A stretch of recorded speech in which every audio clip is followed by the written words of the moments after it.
Hello my dear friends, you're in the Military Summary channel, and today we will discuss the situation in the world on the 4th of June of 2026. Today we have a lots of very interesting updates, so let's start. And first we're going to talk about the conflict on the territory of Ukraine, where according to media, according to information we have, the Russia's fuel crisis is intensifying. During the previous day, a very interesting statement was made by the authorities of Crimea. The fuel situation in Crimea is deteriorating. The free sale of gasoline has been suspended across the region. Fuel will only be sold using previously issued coupons. According to the local authorities, the sale of gasoline for cash will be completely restricted for several days. There are no coupons available for purchase, and none will be available in the near future. Gasoline will be sold in limited quantities of 20 liters per person using the old coupons. According to information we have, the emergency services, law enforcement, and municipal transport are fully supplied with fuel. The region's authorities have optimized the use of vehicles in their departments. So this is the situation, and as we understand, just the government office and the most important companies of Crimea will have access to fuel. And when talking about civilians, from this very moment they will not be able to get fuel, or at least they will be limited just with 20 liters per day and per person.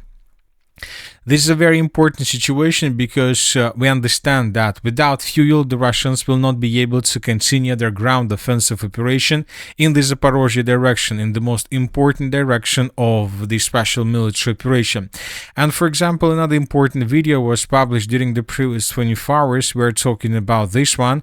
In this video, we can see how the Ukrainians managed to discover another fuel truck that was moving somewhere in the Zaporizhzhia direction. And when the Ukrainians discovered this fuel truck, they attacked this vehicle immediately, probably using the Hornet drone with AI system. As a result of attack, as you can see, this fuel truck was completely destroyed, and this is not the first and not the last fuel truck that was damaged and destroyed by the Ukrainians. Here we have another episode. Another fuel truck was discovered by the Ukrainians with the Hornet drone, and as a result of attack, this vehicle was completely destroyed.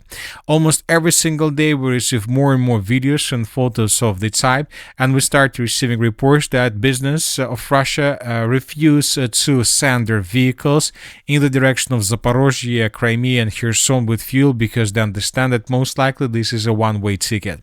The Russians are trying to stabilize the situation, and for these purposes the Russians have already deployed their Rubicon special forces, and this special group is tasked just with one thing: to destroy the Ukrainian drones.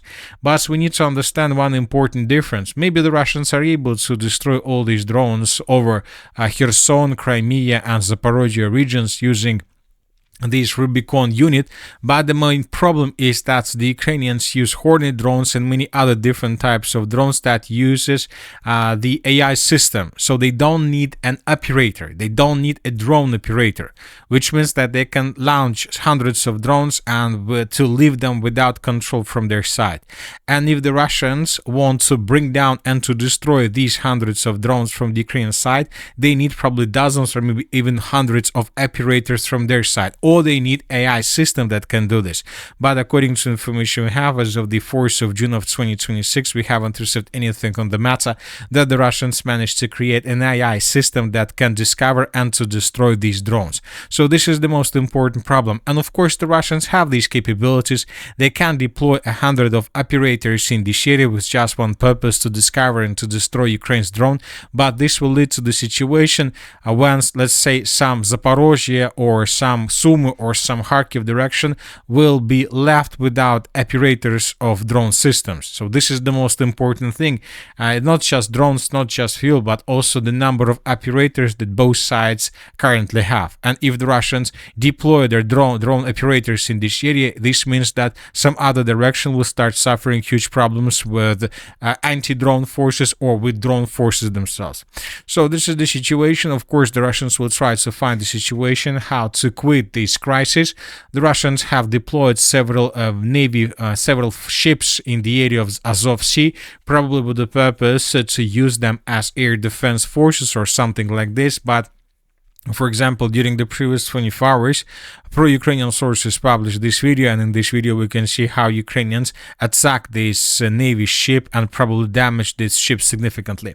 So this is the situation. The crisis is brewing. Furthermore, the Ukrainians establish a very tough control over oil refineries in the southern parts of Russia.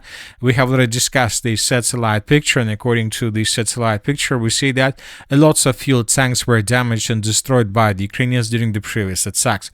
But another important thing that we need to understand from the statement that was made by this person, by the Crimean authorities, is that according to the situation, the Russian government office, most likely different services, and the most important, the armed force of the Russian Federation, have enough of fuel in this area. All these restrictions concern just the population of the locals. So this is the most important thing, which means that the Russians are not going to change their plans regarding the Zaporizhzhia offensive operation, and they will continue.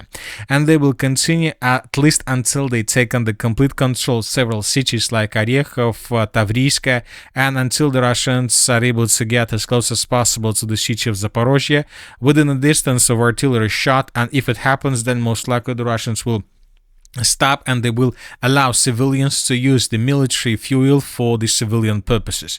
Anyway, the situation, as we can see, is very difficult for Russians, but despite the situation, the Russians continue. And the most important thing that we need to understand what is happening right now, it's not just like a fuel crisis, it's not just an attempt to ruin the Russia's plans regarding the Zaporizhzhia offensive operation. This is something else. Let's discuss this in details. During the previous 24 hours, we start receiving lots of updates on the matter that Germany, France, and the United Kingdom are developing a joint plan to end the conflict in Ukraine, according to a Bloomberg report. A group of Ukraine's key European allies, together with Kyiv, are developing plans to engage Russia in negotiations to end the war, as they see a shift in momentum that strengthened President Vladimir Zelensky's hand.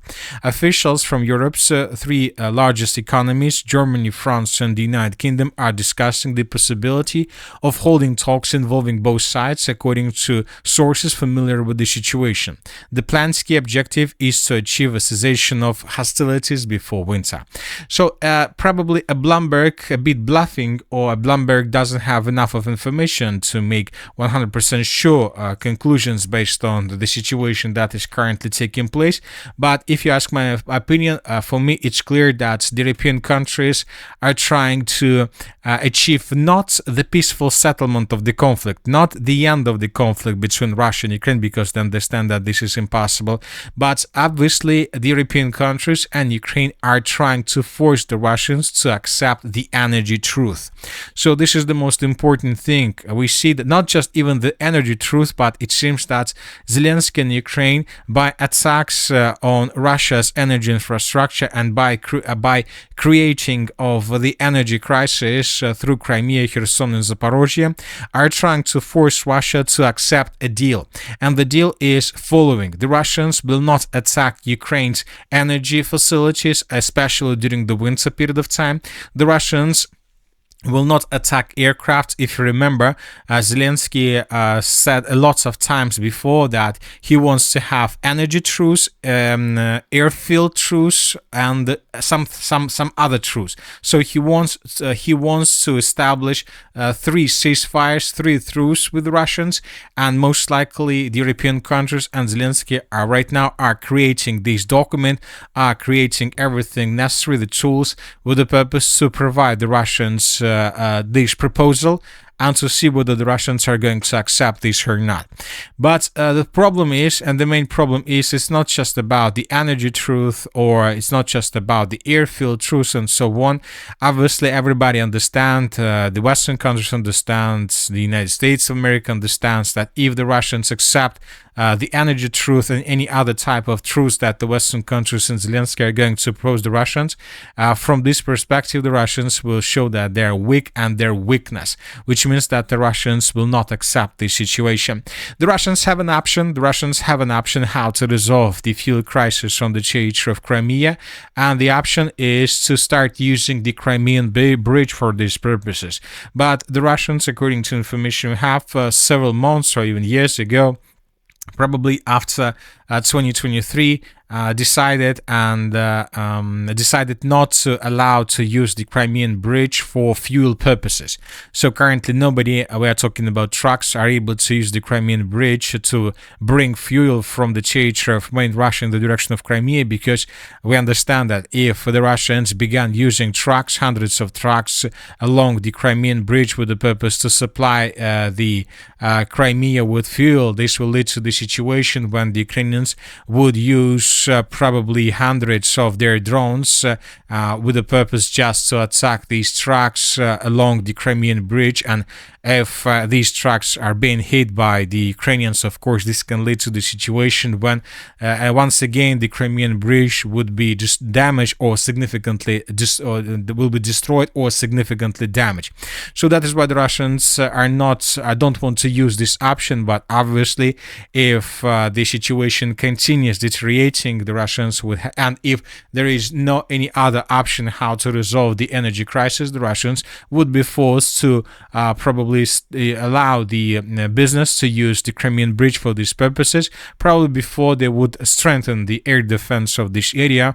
But even as of the 4th of June of 2026, the Russians still haven't started building the protection nets around and along the Crimean Bridge. So you understand I'm trying to tell you, the protection nets that we can see everywhere along the line of combat contact, the Russians still haven't started building these nets along the Crimean Bridge.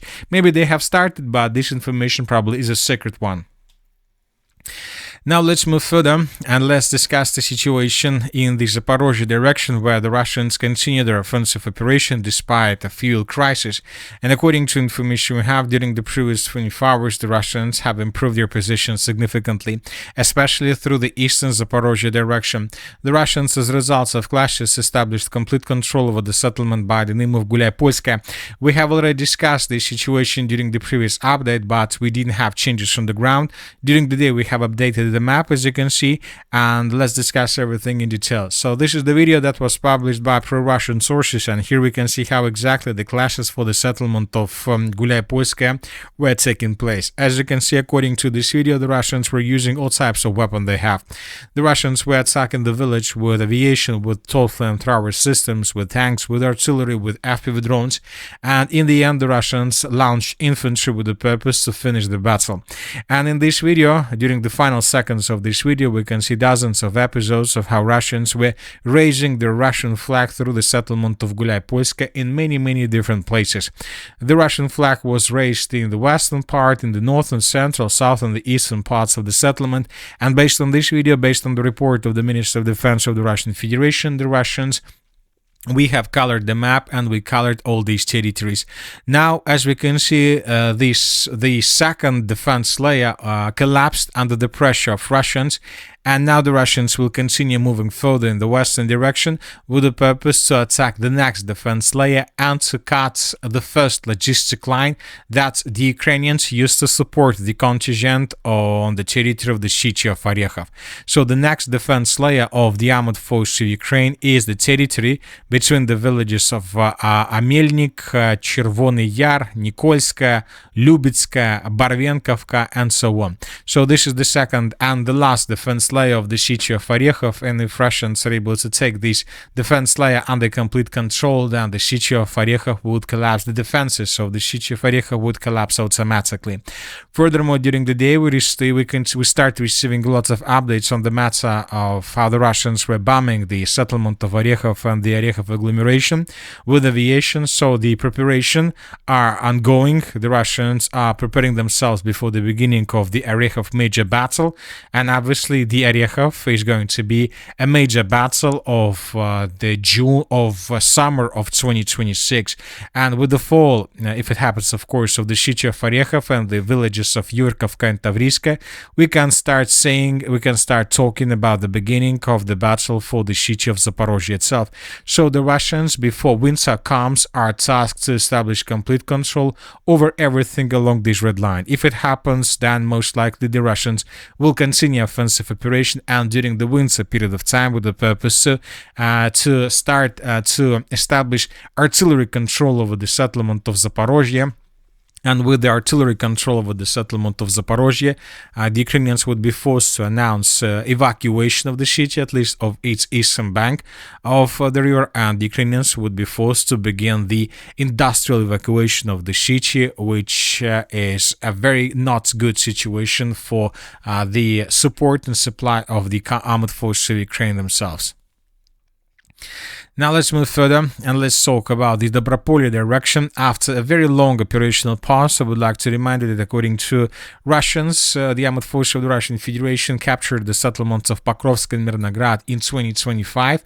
During the previous 5 months, the Russians were fighting for the villages and cities like Rodinska and Grishina, and as you can see, the progress on the ground is not so big, but these days we start receiving updates almost every single day how Russians began advancing further in the western direction, and it seems that now the Russians are tasked to establish complete control over the settlement of Sergeyevka. The Russians, as we can see, are trying to create a buffer zone between the city of Pokrovsk and the front line. This will allow the Russians to bring additional equipment in this area with the purpose to reinforce their positions. And from the settlement of Sergeyevka, it seems that the Russians are planning to move further in the western direction with the purpose to begin clashes for the settlements of Mizhova, Kolona Mizhova, and so on. So the Russians, as we can see, are going to improve their positions not just through the Zaporizhzhia direction but also through the Dnipro direction. Now let's move further and let's discuss the situation in the city of Kostiantynivka. As of the previous 24 hours, we haven't received anything special, but probably in coming days we'll start receiving additional updates. The battle for the city is coming to its logical end. At the same time, we continue receiving updates how Russians control the main logistic lines that go to the northern parts of the settlement. In these videos, we can see how the Russians were attacking vehicles of the armed forces of Ukraine through the northern parts of the settlement.